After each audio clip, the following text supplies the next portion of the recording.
Welcome to week 4 of the October series of making time for yourself without sacrificing anything.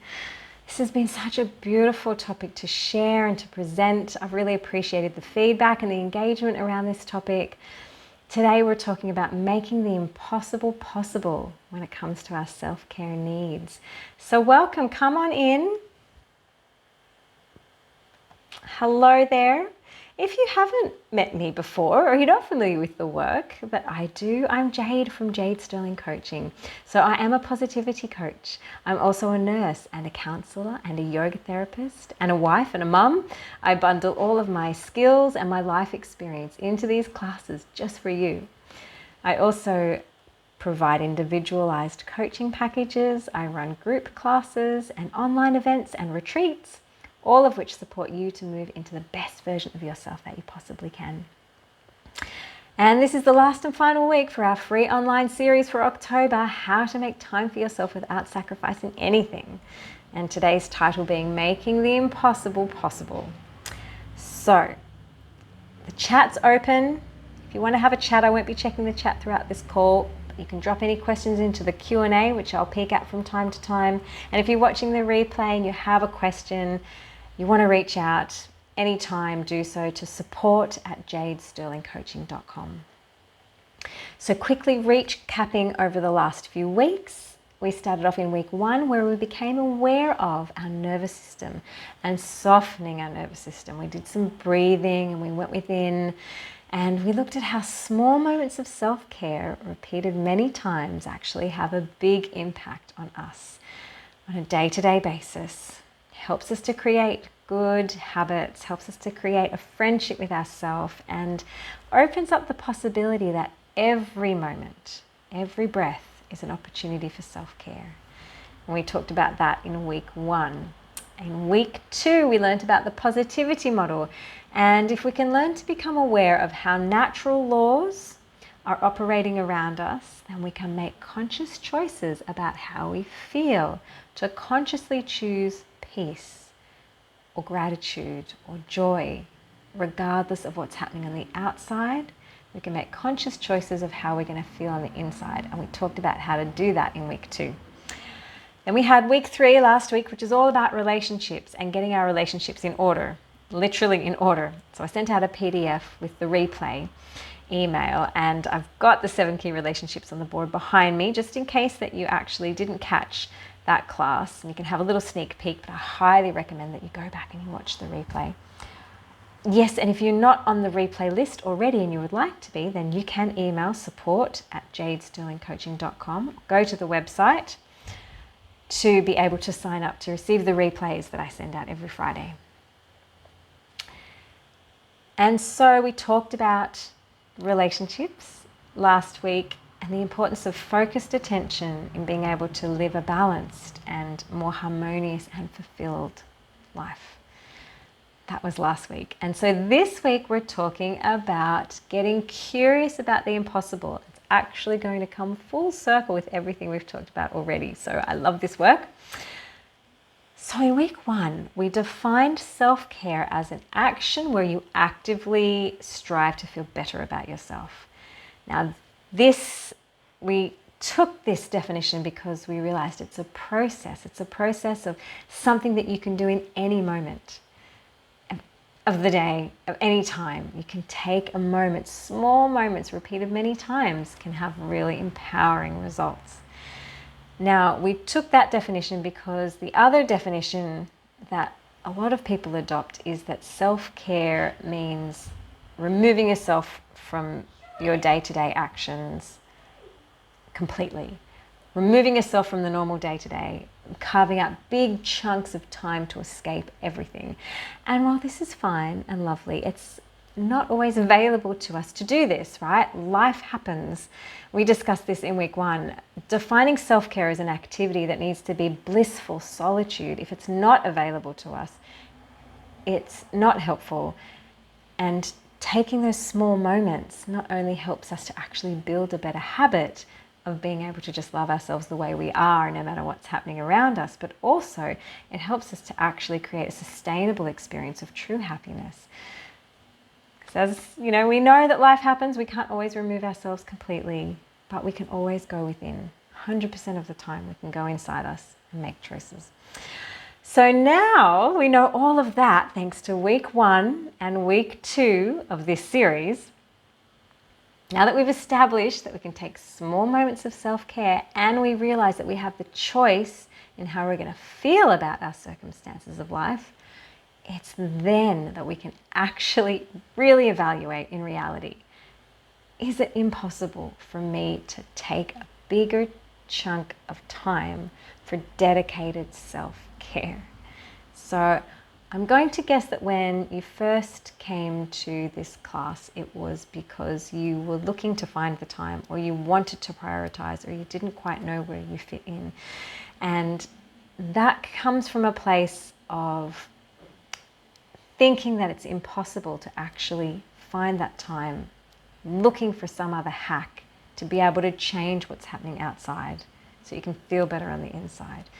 This is the beauty of this work. It actually just takes the process of what we've already done, looking at our mind and what it's doing, without judgment, but with curiosity, to be able to create awareness. That creates space. So stick with me. One of my favorite books is a book that was written by Marie Forleo titled Everything is Figure-Outable, because everything is figure-outable, whether it is a self-care goal, whether it is a family goal or a business goal or a health goal. Nothing is impossible. I promise you, everything is figure-outable. It's just about the way we use our brains to support our thoughts, to move from thinking something's impossible to making it possible. So I'm going to share with you a couple of stories to demonstrate what I mean before we launch into how the work we've already done is going to support you to be able to do this for yourself in your daily life. Now, the first story is an organic story really about my 7-year-old who's learning how to play the piano. And previously his pieces had been one hand each, but he was learning how to play the piano with 2 hands. This piece required 2 hands to play at once.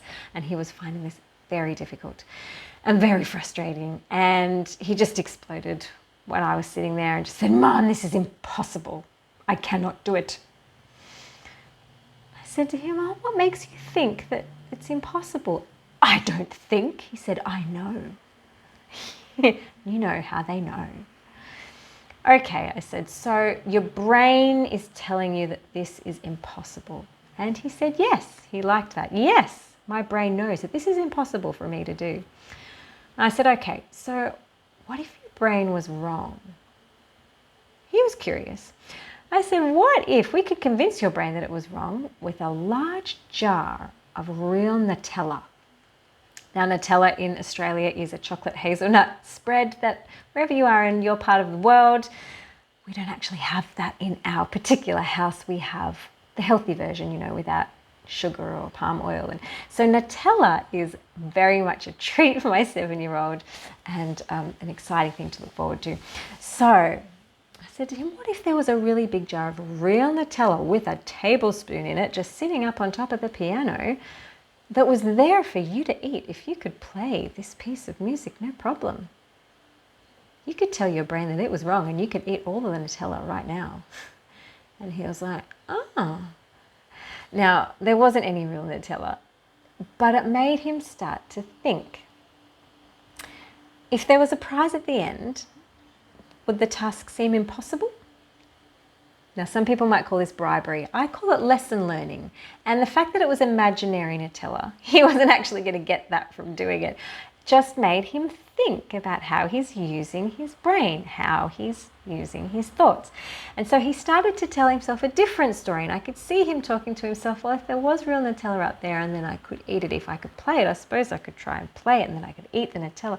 So throughout this process, he started to practice again and again and again. And eventually he managed to play the piece with both hands pretty perfectly. And it didn't take him that long to do. And I said to him, wow, you just made the impossible possible. And he was pretty chuffed by that. He's like, yeah. as well as trying to figure out whether there really was actually any Nutella in the house that I didn't tell him about. Perhaps maybe he could have some Nutella, and I'm like, no, there's no real Nutella. Oh, okay. He said, that's fine. He was still pretty chuffed that he had done something he said was impossible just by deciding that it was possible and by using his thoughts. That is such a valuable lesson for him to learn. So that's one example of how we can change the story in our heads and make the impossible possible. The second example is an example that I took from Dr. Paul's experience. Now, Dr. Paul is the positivity psychologist that I introduced you to in week 2, my coach, teacher and mentor, who's the creator of the positivity model and the 7 key relationship structure that we talked about last week. He has this story about a client who came to see him because of depression, and she stated that she had no time to exercise at all, but she knew that if she did take the time to exercise, she'd probably improve. She'd probably be feeling better. But she just didn't have the time. It was impossible for her to find the time to exercise. She was a stay-at-home mum. She had so many commitments. She wasn't able to find the time. And this was how she was able to justify her goal being impossible. So Dr. Paul said, okay, I'm sure that I can help you achieve this impossible goal, but only if you play along with me and we up the stakes. She said, okay. So he got her to write out a check for $1,000 and to give it to him. And he would promise to take the check and keep it for her until she came in for her next session. Her promise was that she would find the time to exercise for 20 minutes, 3 times a week, from now until her next consultation. And then, if she was able to successfully do that, he would give her back the check. So if she didn't fulfill her part of the bargain, then he would keep the check. And he wouldn't just keep it just to pay himself for the consultations that he was charging her for. He would just keep it to spend at his own discretion, whatever he chose. So he would just keep her $1,000 and have a party with it, basically. But he promised, I'll give you back the check if you promise to do the work that you are saying is impossible. And of course, with the motivation of getting her money back, so she did this, she wrote out a check and gave it to him. She was able to make the impossible happen, and she found the time to carry out the impossible mission of walking 3 times a week for 20 minutes, and the next session Dr. Paul gave her check back. So I hope you get the idea of what I'm trying to say.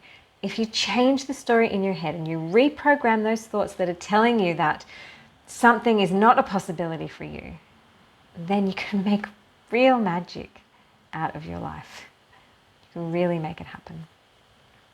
And we usually only do this if the stakes are high enough, right? So jar of Nutella, $1,000 for a stay-at-home mum, an illness, perhaps a redundancy or an emotional setback. It's these things that usually force us to make changes that we normally wouldn't have done because it was too hard or too difficult or the stakes weren't high enough.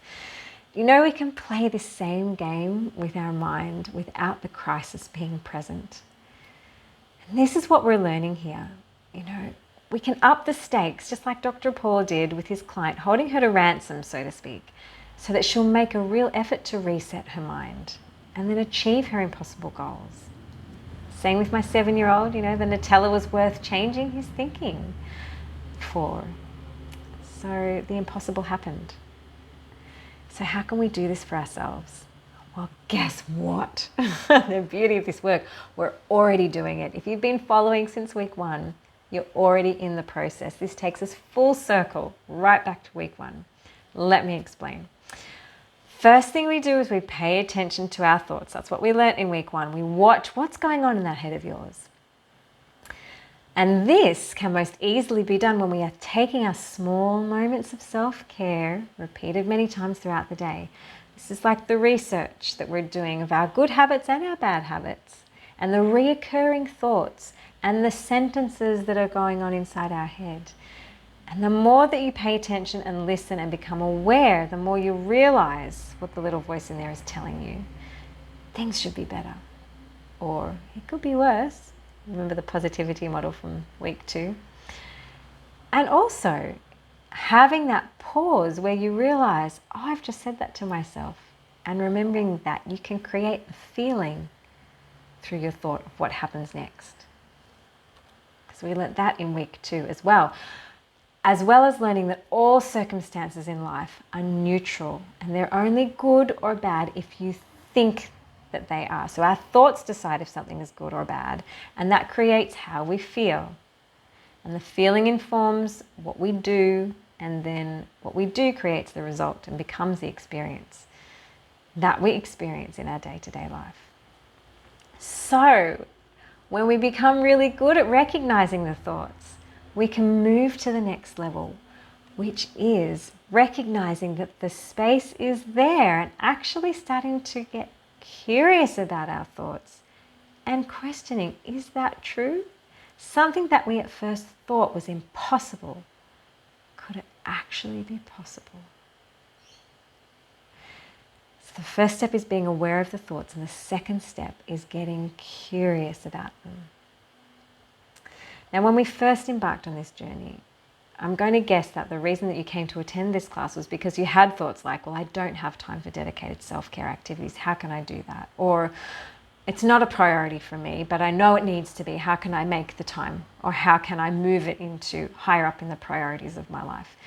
So we looked at the small moments repeated many times to create space. And that space allowed us to fall back on ourselves so that then we can be our own best friend and be our own positivity cheerleader. Now it's from this place and the awareness where you can actually start to realize what your thoughts are telling you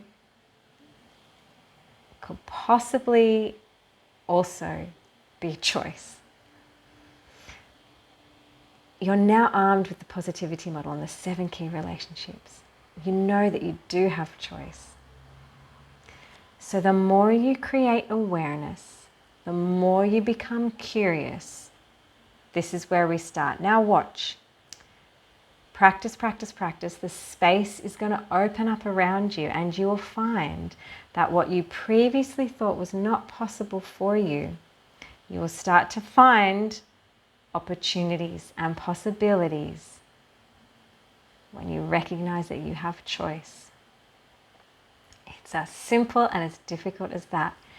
Hope you caught the thread of that from the beginning of week 1 right through till now. Go back, rewind, listen to that again. Don't know if I could say it as fluently the second time round, but the more you practice this, it becomes easier to choose what happens now. And previously, when you were so certain that you didn't have the time, now you know that you have the time every minute of the day in here. Let's be curious. Do we actually have time for dedicated self-care? Start to ask the questions and look for the opportunities as they present themselves. And watch, just watch as the magic of the gift of self-awareness and curiosity unravels, and what that actually creates in your life. So from here on, this is your experiment in watching how the magic of this just unfolds for you.